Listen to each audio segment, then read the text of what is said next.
Yo, what's going on, dudes? My name is Zyshro and welcome to the Pokemon Emerald Hardcore Nuzlocke. Okay, so previously I did a Fire Red Nuzlocke with shinies only, and I just wanted to see how that was, so the game was modded. However, I'm not satisfied. I wanted to try the Emerald Nuzlocke with a clean, legit, shiny run. Now, I realize that we're moving from Gen 1 to Gen 3, but don't worry, we'll get on to Gen 2 with Heart Gold and Soul Silver.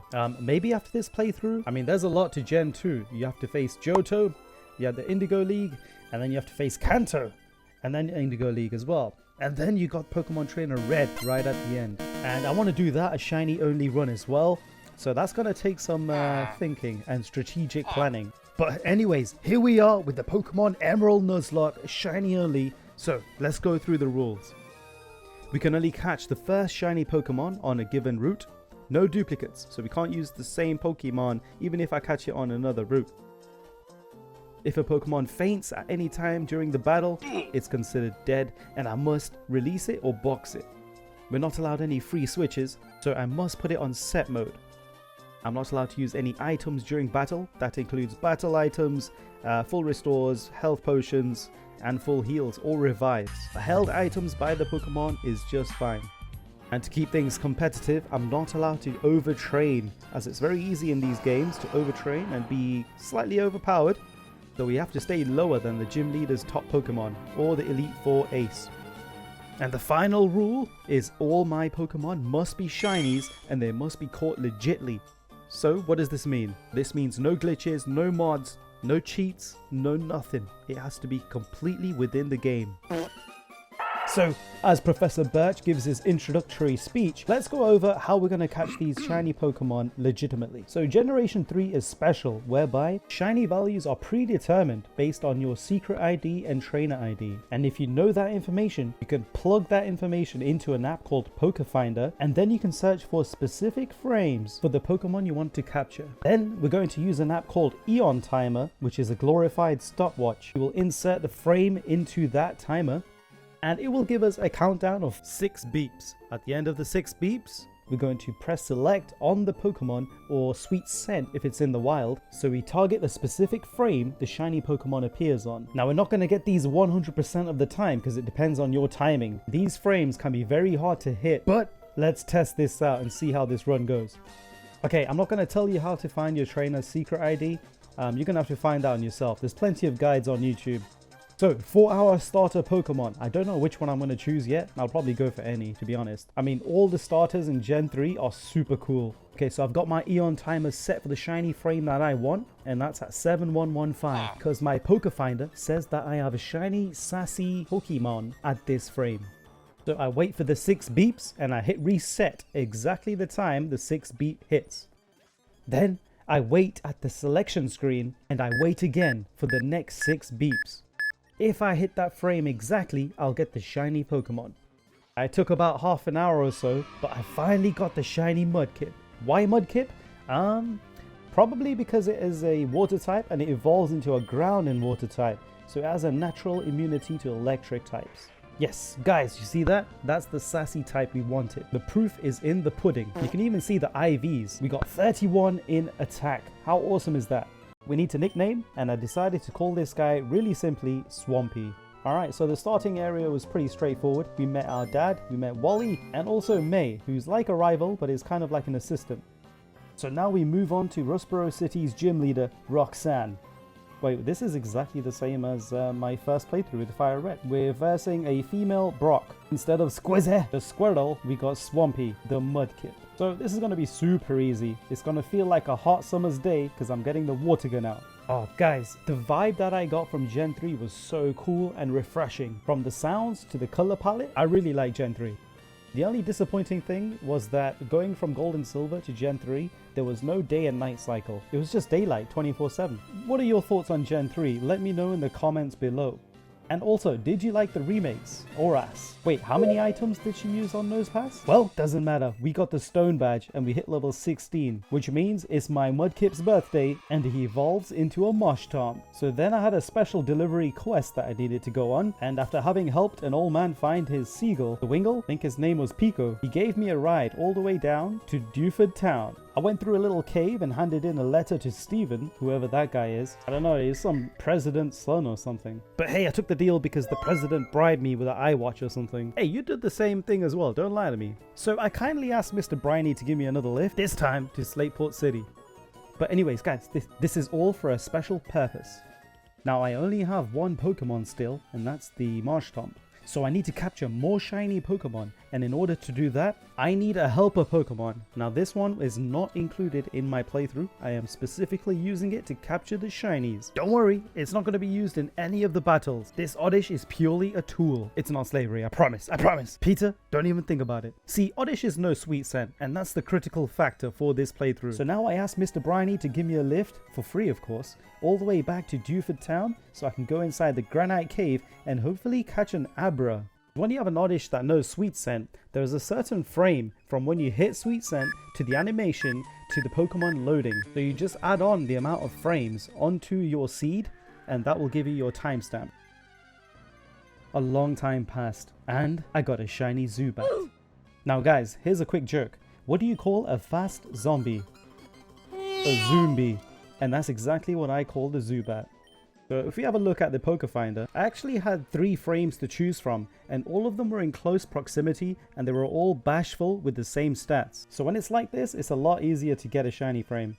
So now we need more shinies in our team. Now I'm looking for maybe a Slackoth or a Shroomish in the Petalburg Woods. But we ended up getting, wait for it, a shiny Tailo. I'll take that. Of course I will. Yeah, I mean, to me, these are stronger than the Pidgeys. They're like the Spearows of Gen 3. We captured this and I called it Woodpecker.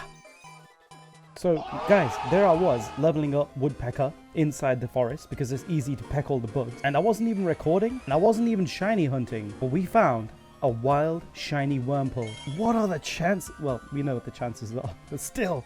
The only non-hunting shiny Pokemon I've ever had, except for the red Gyarados in Silver, was a shiny Ekans in Silver and a shiny Rhyhorn in the Safari Zone in Fire Red. And now a shiny Wurmple.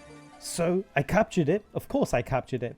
But we're not allowed to use it because I did capture the Tailo. But dudes, how awesome is that? Let me know in the comments what your first shiny Pokemon was and how many you caught. And I mean without shiny hunting. But now we have 3 shiny Pokemon to play with. A Marshtomp, a Zubat, and now a Tailo. So I asked Mr. Briney to give me another free lift to Dewford Town to verse the gym leader, Brawly, who uses fighting type Pokemon. And I'm okay, I'm kinda Gucci. I've got a Zubat and a Tailo, which are both flying types. So I figured I'd just wing attack their whole team. The first guy, Machop, destroyed. His second Pokemon, Meditite, almost destroyed. Okay, almost destroyed again. It lives on 1 HP. The Meditite has enough after getting slapped in the face for a 3rd time.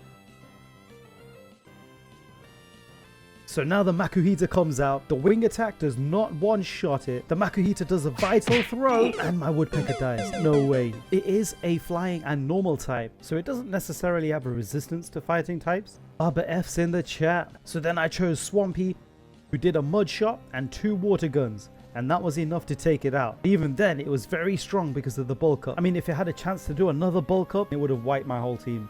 Ooh, that reversal almost took Swampy out. And what's he feeding that thing? Makuhita's kind of OP, you know? Well, we got the Knuckle Badge, but it took a sacrifice. We're gonna have to deposit this Woodpecker. So we have our special box here that looks like heaven, and we're just gonna deposit that there. And also, we'll get rid of the Wurmple because we can't use that. So now we continue the journey and I look for another route where I can capture a shiny Pokemon. I end up going to Route 110 again. That's where I caught the Oddish, but I'm still allowed to capture the shiny Pokemon that I'll use. And it is on the way to the next gym badge and the Pokemon are kind of high level. So I found a shiny golden Poochyena, who I nicknamed the Chosen One, also coming in with that bashful nature. Then I had the liberty to destroy all of the trainers on this route and level up my Pokemon. Firstly, the Chosen One evolves into a Mightyena, an even bigger Pooch. And also, the Zombie Zubat evolves into a Golbat. This is fantastic. So I have 3 shiny Pokemon now, all in their 2nd evolution. Okay, so the next route nearby is 117. And I'm thinking maybe we can get a Rosalia? I mean, what else is on this route? A Marill would be good. Isn't there also like Volbeats and Illumais? What do I see? I see another shiny Poochyena. What is that? And so I start again, and what do I get? I ended up getting another shiny Poochyena. Come on, this guy is supposed to be the chosen one. I found like a chosen 2, a 3, a 4. Come on, dude. So you know what? I had enough. I just caught the thing. I called it chosen 2. You can tell I'm using the same shiny seed here because it's a bashful, same as the previous one. Alright, since we can't use this Poochyena, I shove it in the box and I head over to the next gym battle with Lieutenant Surge's granddad. Alright, so it's not his granddad. I'm just kidding, guys. The man's name's Watson. Get it? Watts. Same with Roxanne. Get it? Rox. Oh, God. I know. So I figured the most logical thing to do is attack with my Swampy first. It's got a ground immunity and I should be able to one-shot with the mud shots. Now the level cap here is 24 with the gym leader's Manectric, but my Swampy one-shots everything, including the Magneton. So the Manectric is like a 3-hit KO, but that's just fine. I mean, this Pokemon has nothing really to threaten my team. Give me that Dynamo badge. So then we continue the adventure north towards that lava mountain because I hear there's some mischief going on. But the main reason I want to go there is because of the grandma that gives the lava cookies. They're very tasty, alright? So on this route, we found a shiny Numel. I do like the blue on the top of its, what is that, like a spout or a volcano thing? I call this guy Tank, and yes, as you guessed, it had the bashful nature. Great for its moveset. I believe it can learn like Earthquake, Magnitude, Rock Slide, all of those ground type moves. Really strong attacks. Then I had another free ride up the mountain. Gotta say, I like the Hoenn region. Everything's for free. I got a bit nippy up there, but I'm glad I found everyone's favorite grandma. Wait, what do you mean it's 200 bucks? Is it always this expensive? What the duck? I'm sorry, grandma, but I'm not coming to you no more. So then I decided to bathe in some hot springs with some other elderly folk before the gym battle with Flannery. This is pretty much a fire gym, so this should be another straightforward run with Swampy. But I think that would be too easy. This time, I led with Numel, because I wanted to get him leveled up and evolve. So I think the strat here was to use focus energy, boost my crit, and then smash our team with magnitude. I mean, this is an RNG move, okay? But still, we have the crit boosted for more RNG as well, don't forget. Alright, so Sugma comes out. Magnitude 9, absolutely wrecked. Then Flannery calls out her Numel's evolution, the camera up, and we get a super duper crit. And that's all fine and dandy, but her strongest Pokemon is actually the Torkoal. Torkoala? I did a low magnitude 5 and that didn't do anything, even with a crit. That body slammed almost was devastating, but I got lucky with a magnitude 7 and a crit, and that was enough to take it out. GG, I'll take that heat badge. So then I left Lava Ridge Town and headed east. I found myself in a desert when I shiny reset for a Sandshrew. Oh man, I wanted a Trapinch to be honest. But you know, I have to catch the first shiny Pokemon. And I wonder if any of you remember the first ever Pokemon series. They had a little poker rap, and I always thought there was this thing called a gold rat. And then it showed a picture of Sandshrew. So that's what I always thought it was. I thought it was a gold rat. But then I found myself inside of a Mirage Tower. Now this technically is a different route, so it is possible to get a Trapinch. And what do you think? Do you think I got it? You're Walter White, goddamn right I did. I was so happy. I mean, this would be my first dragon type when I fully evolve it into a Flygon. And I'm so happy I got the second chance to get it. I call this guy Dune Buggy, homage to the movie Dune, which came out recently, which I thought the cinematography was excellent, by the way. Now check it out. See, it's a bashful nature, just like the majority of my shinies. And look, the Sandshrew and the Trapinch were both found technically on the same route, but this dude was inside a Mirage Tower, so it's different, and I'm allowed to use both of them. So wow, that was very ashy. There was a lot of volcano ash around there. I went to Falaba Town, I went down to Meteor Falls where Aqua and Magma were up to no good, and I went full circle to Rustboro City. At that point we got a Sandslash, and my Zombie loved me so much it evolved into a Crobat. And now it was time for the 5th gym battle with my father.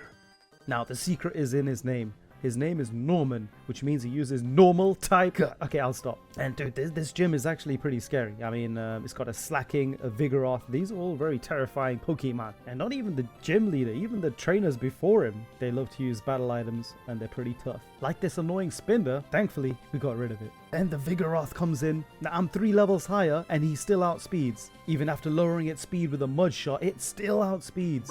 Then he goes for the slash and he takes me down to 1 HP. Holy smokes. My Swampy gets to live another day as I withdraw and release the chosen one.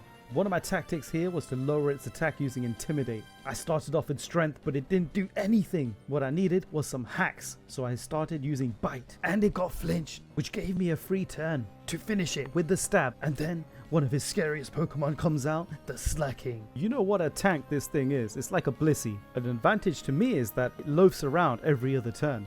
Now because it does have a high attack, I did Intimidate it once, and then I used 6 sand attacks on it to lower its accuracy to the max. But I'm not done. Whoa, sound like an anime character. I used Howl 6 times to max my attack. And then after all that, Bite did nothing. It didn't do anything. That's like a sixth of its HP, right? Now he did use Yawn, so that made my Mightyena fall asleep for 2 turns. But then Strength did a lot, actually. Where did that come from? Well, probably because it's base 80 damage and Bite is base 60.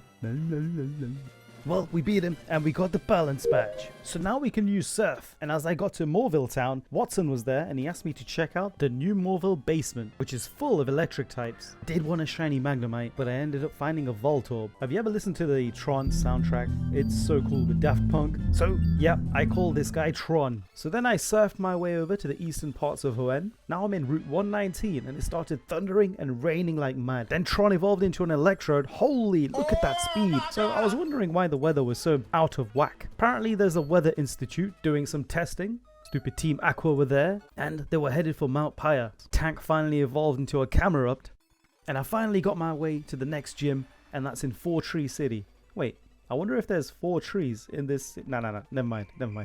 But anyways, I swooped right into the next gym battle, who uses flying type Pokemains.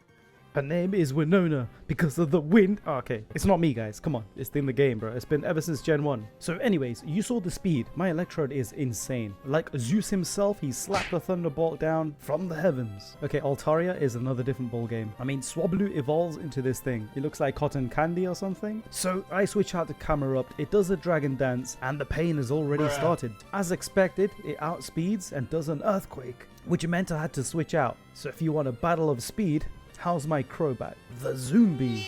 I thought I'd do a Fly, but then she sets herself up with a Dragon Dance. In hindsight, I should have gone for the Confuse Ray, maybe.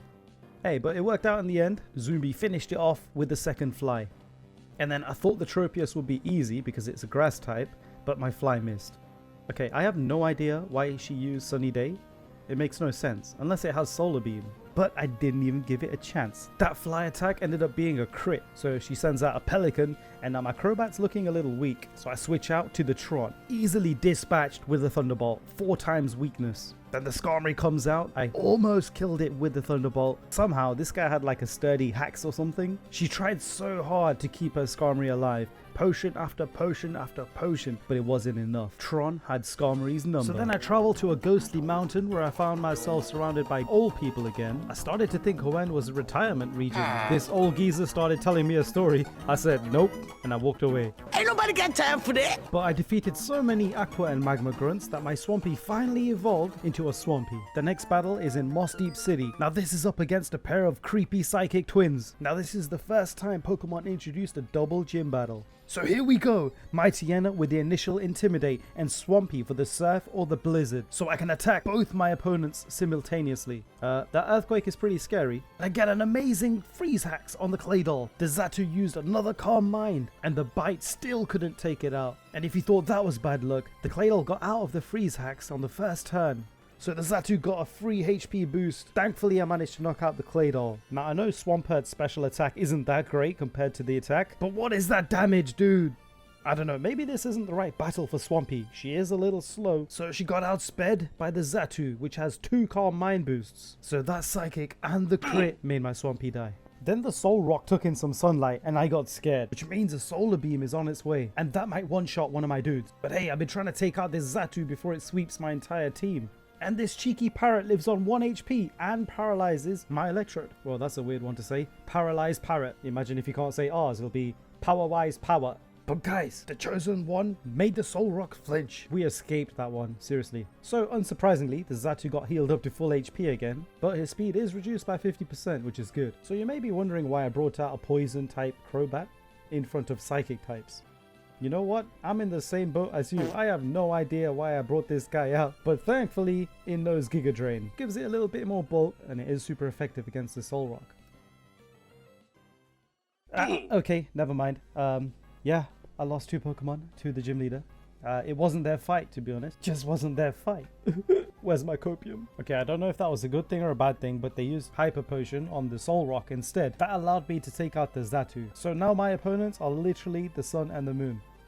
Tank managed to pull off an overheat, which was okay damage, but I did have to withdraw him and bring out the Golrat. Oh yeah, this is the first time you're seeing him in battle, aren't you? Golrat used Rock Smash to smash that Sun to pieces. However, that Lunatone had its eye fixed on Golrat the moment he stepped in and finished it off with a Psychic. Guys, what's happening over here? I've lost half my team. So I brought that tank just to finish it off. I mean, if I lose him, I lose him. He's only got a little bit of HP left, but that overheat might do some damage, you know? So Chosen One pulls through. He is called the Chosen One for a reason. He made the Lunatone flinch and overheat finishes it. Guys, we finally defeated these two, but I lost half my team. Thank you for the mind badge.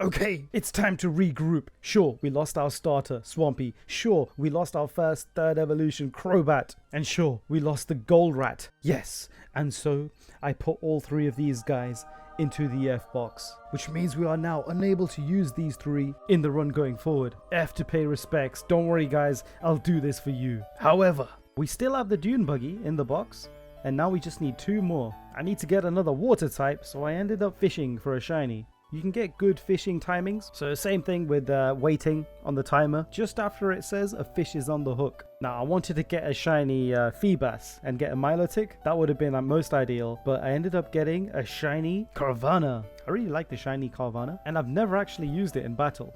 A very interesting specimen. I decided to call it Sharkbait. Sharkbait! Ooh-ha-ha! Welcome, brother Sharkbait! Sharkbait! Ooh-ha-ha! Enough with the Sharkbait! Sharkbait! Ooh! So yeah, that happened, and Dune Buggy evolved into a Vibrava. It was easy to level up my Dune Buggy inside Mount Pyre, where all the ghosts are, because the Trapinch had Feint Attack and Bite, and then Crunch later on. It was still taking too long, so I managed to use these rare candies I found and level up my Vibrava into a Flygon. Now there's still one Pokemon I want. I could get a Ralts, but I want a Smash'em Dash'em Kadabra, which I did find, and I instantly threw a nest ball and caught it in the first try. I like these specific Pokeballs, they come in handy. And so I call this guy Shazam! Exclamation mark. And yep, you guessed it, Bashful Nature. Yes, got the Kadabra. So I managed to level up all my dudes now to about 40, finally ready to continue the quest. This is what my team looks like so far, look at this. Kadabra, amazing special attack and speed. Electrode, amazing speed. The Sharpedo, amazing HP and attack. Tank, exactly what it says on the tin. He's slow but powerful. And the Flygon, amazing bulk in the HP. Look at the attack, and the speed is insane as well. So there I am, trying to make it a Pokemon master. Next thing you know, these 2 behemoths started battling. But then it was up to me to go up a giant sky pillar to the heavens and find a flying serpent.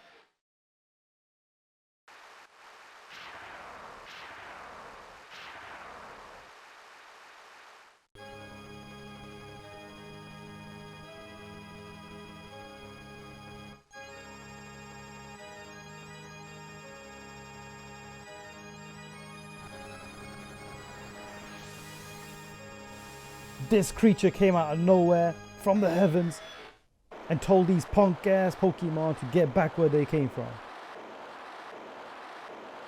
And then flew off like it was nothing. What a Giga Chat. So then, having played Ruby and Sapphire, I thought I was going to go up against Wallace, the water gym leader. But no, it turned out to be the one and only Juan. No, I'm sorry. That wasn't even... How is Juan a water type name? Hey, you've had Roxanne, Watson, Norman, Winona, Flannery, and Juan? This just doesn't make any sense. Does it make sense? So anyways, this guy's taken over Wallace as the gym leader, the final gym leader of the Hawaiian region, and my Electrode easily dispatched that Lovedis. But then I ran into a problem in Whiskash. Just like Swampert, this fish is a water and ground type. So I switched out to the Dune Buggy, who does have a water resistance. The Dragon Breath paralyzed the Whiskash, and then I took it out with Fly. Next up is the Kingdra, El Mano, El Dragon. I had to switch out here. I don't know what that Kingdra is going to do. The quick thinking Tron pulled off a light screen, which should neutralize that Kingdra's ice beam. Now Thunderbolt didn't do that much damage as I expected, so I switched out to Shazam. Maybe with his special attack, the Shockwave might do more electric damage. You know who gave me that Shockwave TM? That's right, our pal Watson. And with the crit, that did pretty good. However, that Kingdra got a freeze hacks. I'm so unlucky. I hardly ever used to see freeze axes until I started doing these runs. Okay, so the Kadabra is frozen, but I thought I could hang in there because I had a light screen. Okay, the light screen fell off. So I switched back to the Electrode and put up another light screen. You know, I never used to have these moves before. I was always Sweeper on all my Pokemons. But since this is a Nuzlocke, I need to think a little bit more and get more PvP movesets in. Alright, so the light screen falls off, but the Psychic almost takes it out. I just need one more hit. Then it takes me down to 3 HP. Okay, this was a gamble. I didn't know if the guy was going to use like a Hyper Potion on his Kingdra, or if I should just go ahead and finish it off with a Psychic. And even worse, I could miss because of the double teams. Oh, that was so crazy. That was like heart of the cards moment. So the Crawdont comes out. I switch out to Electrode, who easily thunderbolts it away. Who wants Lobster? Careful, it may be a little on the dark side. I've never actually used an Electrode in my runs before, but he's doing pretty well. That Celio got one shot, no problem. Well, Juan, it's been a pleasure, but give me that final rain badge. So now I had the ability to waterfall, and the first thing I did is run to Meteor Falls to try catch a shiny Bagon. This little bugger evolves into one of the best dragon types of all, the Salamence. Yup, this actually took a long time and I was going nuts. Seriously, it did take a couple of hours. I was gonna flip. Just look at this. Look at the seed data. This time I'm hunting a serious nature. I should be lucky because there are 2 frames close by. This has good stats. Look at the speed and look at the special attack. But guys, when you put this into a neon timer, look how many minutes I have to wait. Bruh. If I fail to reach the frame, I have to wait another 15 minutes and keep repeating till I find it. All my other shinies, the Zubats and the other Bashful Nature, they were okay because I had 3 frames close together. And that was like 29,000 frames, and that's like 8 minutes or so. But this is double. And I worked my ass off, and I got it. So I called it Shimiya. And check it out, dudes. It has the serious nature. So now I had all the gym badges. The only thing left was the Elite Four. But before that, I had to go to Victory Road and level up my Pokemon. I said level up. Did you think I was going to evolve it? What are you, stupid? It's alright. Okay, so the reason why I did not evolve the Bagon is because I want it to learn Dragon Claw. I mean, if I just let it evolve into a Salamence, it will take until level 79. So yeah, pre-evolutions will learn stronger attacks at lower level compared to the final evolution form, who learn it much later. Now that he's got the move, I'll let it evolve. Oh crap, hold on guys, I need to go back. Something's been on my mind ever since Dewford Town, and I think it's very crucial for this run. So I ran back inside Victory Road into the specific area where it's dark. Now this particular zone has a Pokemon that I want, and that is the Hariyama. Now it's very rare, it can only spawn in 2 frames, and one is at 7 minutes and the other one is at 26 minutes. So I definitely had to get the naive nature one. So after a very, very long time, I managed to get it.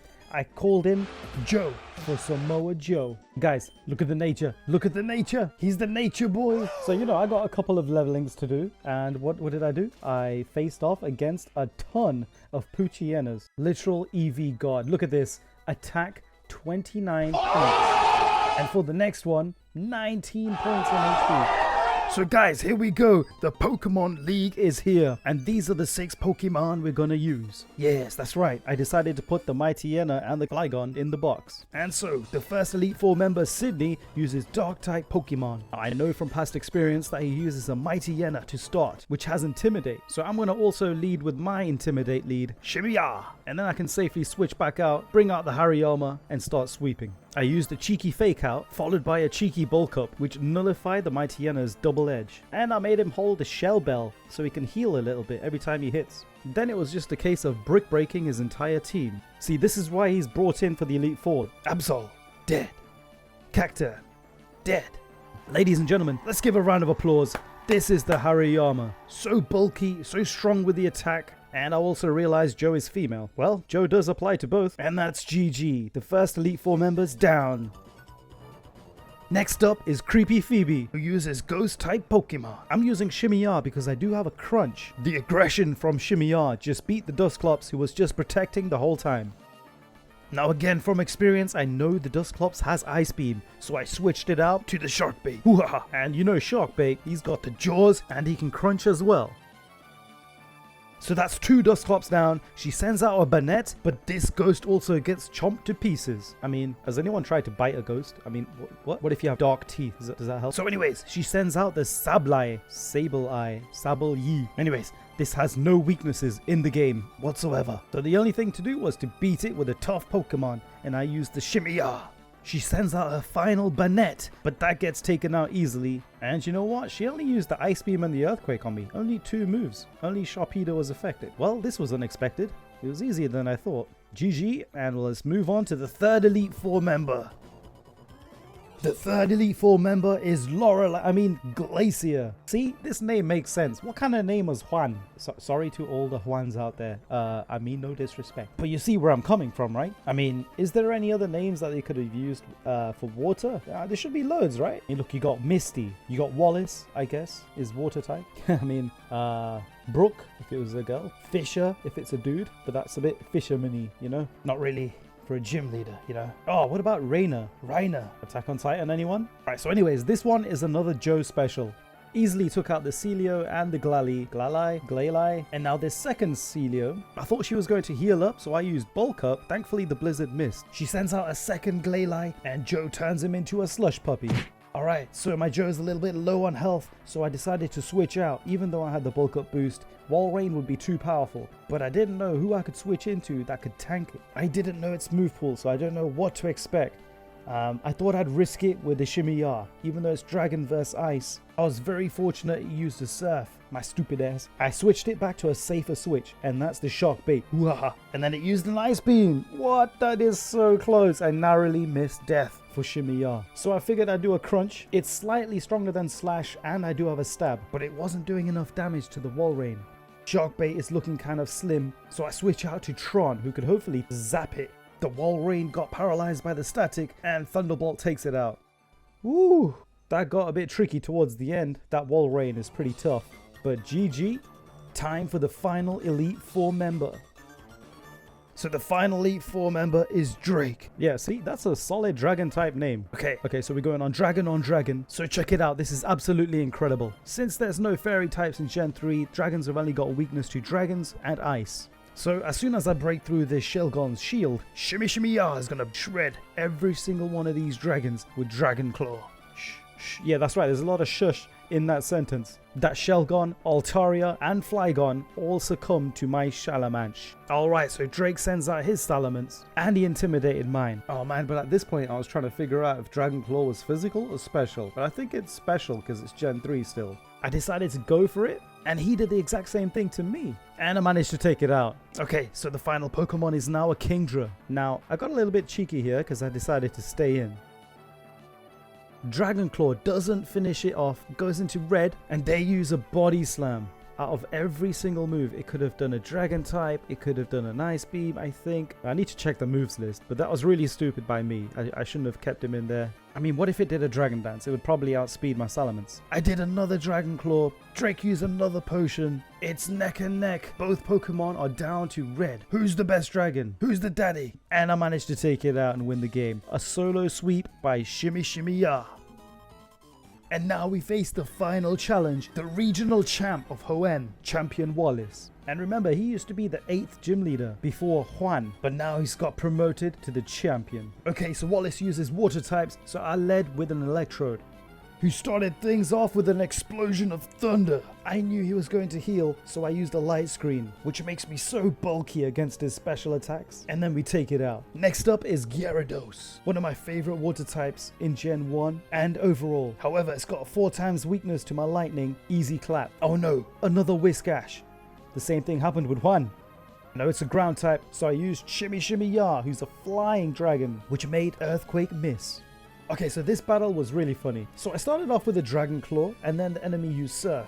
So then I thought, let's finish it off with a Crunch. Dudes, Crunch didn't do anything. So then he used another Surf, and that just feels like a water gun to my Salamence. So then I was like, alright, let's go for the Dragon Claw again.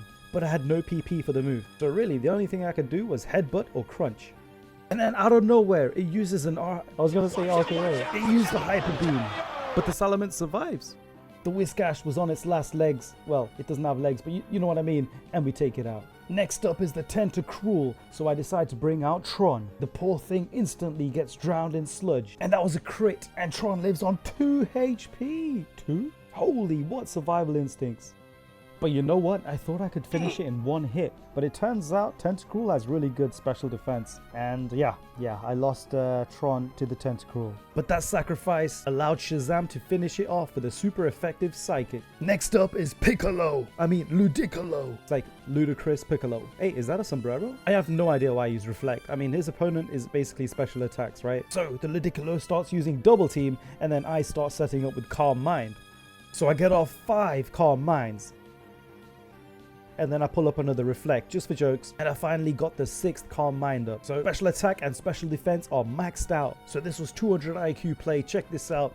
It doesn't matter how many double teams the guy had. I think he had about 5. I've got Shockwave, which never misses. Wallace brings out his final Pokemon, the Milotic, who gets a Psychic Blast to the face and lives on like 1 HP. Seriously, what? And then Milotic uses Surf, which takes me down to 9 HP, another Psychic to the face, and the Milotic is out.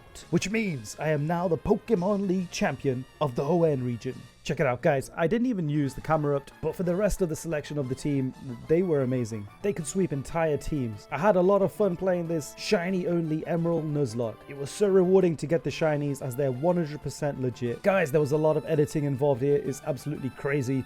Hit the like and subscribe if you want to see more Pokemon content. And you know what? Okay. Hold on now. Hold on now. This is not over. There's one more battle left. Let's go through the end game. So firstly, let's start off by getting a shiny fossil. And more importantly, let's get a shiny legendary, because I haven't captured one of these in a while. And finally, we must defeat the true champion of the Hoenn region. So the first thing we do after defeating the Elite Four is grab a shiny Beldum. So we soft reset and we got the sassy nature just like the starter. And of course, I slapped the EXP share on him and leveled him up with the rest of my team to evolve him into the big boy, the Metagross. Dude, the shiny sprite with the silver and gold, oof, looks so good. So one of the challenges is to get a shiny fossil. So we stay on this piece of text here and we press A exactly when the timer hits. Very similar to fishing. And this one took about half an hour or so and we got the sassy nature. I got a Lileep. Lileep's always fun to play with. Very tanky when it evolves into Cradily. And it's weird how the shiny sprites are the switch between the Lily and the Cradily. But one bad thing is I put the Giga Drain on the Crobat, which died. So yeah. Hey look, Mr. Briny became a captain of the SS title. Congratulations. Alright, next one, and we're going straight in with the shiny Rayquaza. This took a few days. Why? Because I had to count for the animation that starts before the battle. It drove me a little bit insane. I had to do some calibration, but I finally got the shiny black Rayquaza.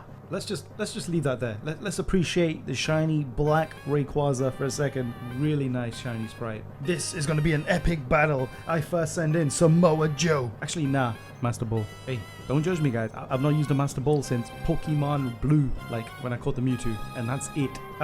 Feels good using the Master Ball. No, I should have cloned it using the Battle Frontier PC glitch. But no. This is a shiny, clean, legit run. I'm not using any glitches.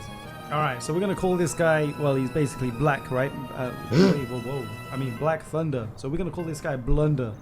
And there it is, our second bonus challenge. Get a shiny legendary. And we got it with Sassy Nature. But you know what? Let's make this a trifecta of shiny legendaries. Let's get them all. So, I had to go back to the weather station and find out what's cracking. The Mr. Scientist said that there was a rainfall in 129. So I went to Route 129. I found that there was a secret cave there. And this battle encounter starts automatically, so I had to save right on this tile here.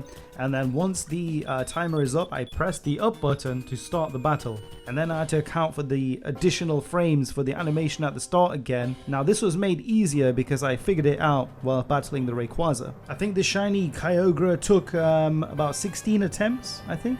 And there is the Pinky Boy. Now I've got to be careful here. I know that thing has sheer cold, so it can one-shot my dudes. But it is like a low 30% accuracy. So I led with the tank here, the Cradily, which we have not renamed yet.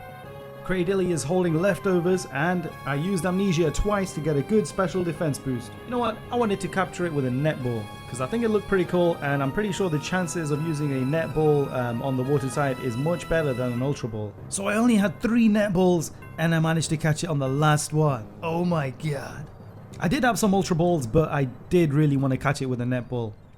So, similar with Black Thunder, Blunder, I actually call this guy Pink C, so P. And you know what, if it was a yellow shiny, I'd probably call it the same thing, you know? Anyway, yes. So the next legendary we're gonna get is the Groudon. So we went back to the guy, Mr. Scientist, and he told us the Groudon is on Route 115. So the sunlight is super hot here. I went inside this new cave, never been here before. So I went down into the cave and we saw the Groudon. Saved as usual. And you know what? I had to check the calibration on this. So I caught this Groudon. Check it out. It's a naughty nature. Naughty. He's naughty. What you do is you get the stats and you put it into the IV calculator on the Poker Finder tool. You know what? I should have put this in earlier in the video, but the legendaries are the things that cause me the most trouble. Check it out. The frame was at 7111. Remember, our shiny frame is 7115, so I was 4 frames away. And this only took 3 attempts, believe it or not, and we got the shiny yellow Groudon.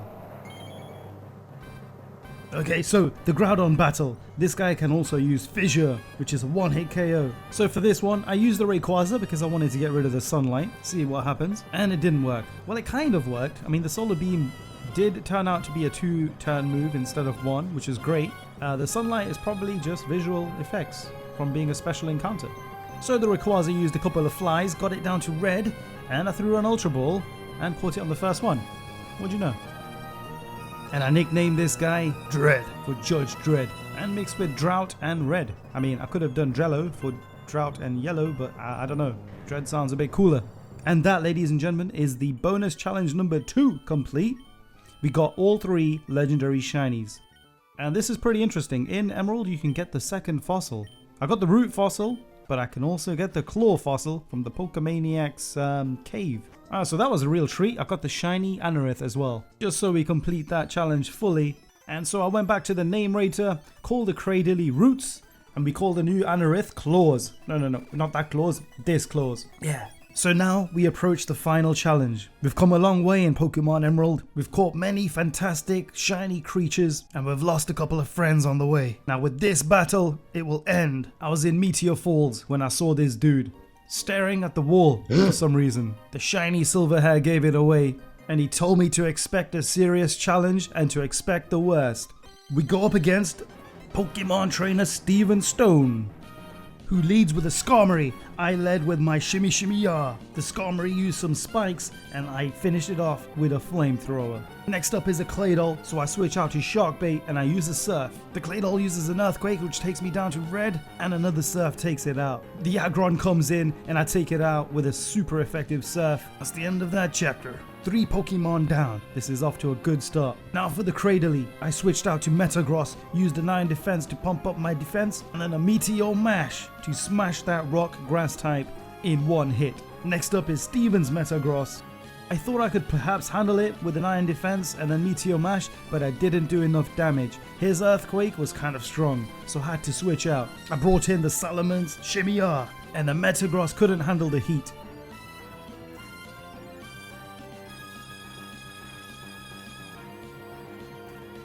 Now the Amaldo comes in and I kind of had a brain fart. I used a Dragon Claw for some reason, and yeah, the Amaldo takes out my Salamence, no, with Ancient Power. But the reason for the brain fart is I was doing this really late in the evening, so I switch out to Sharpedo and I totally forgot about the spikes. Oh my god. No, Shark Bait. Alright, so I send out Joe, a cheeky Fake Out, and then Brick Break, but it doesn't kill. So he heals up now and does a Slash. The Brick Break ends up being a 3-hit KO, so he heals again, and then he pulls out an Aerial Ace, which totally destroys my Joe, so yeah, that's 3 down. Is this a comeback? So I send out the Tank. I used an Overheat to fully emblazon the whole field, and he manages to survive. Ain't no way! So then I finish it off with an Earthquake. So guys, there it is, we beat the final, the true champion. Oh wow. We lost half our team again, but you know what? It doesn't even matter. We completed the game. Let's put these guys inside the heaven box and let's bring out the team which we can use. And you know what? Let's take the Anorith. Why not? So guys, there we are. There it be. The 3 legendary shinies. and now Pokemon which we lost on the journey. So that is it for the Emerald Nuzlocke, shiny only run. If you did enjoy, hit that like button, and if you want to see more of this Pokemon type things, let me know in the comments. Let me know, and I'll see you in the next one.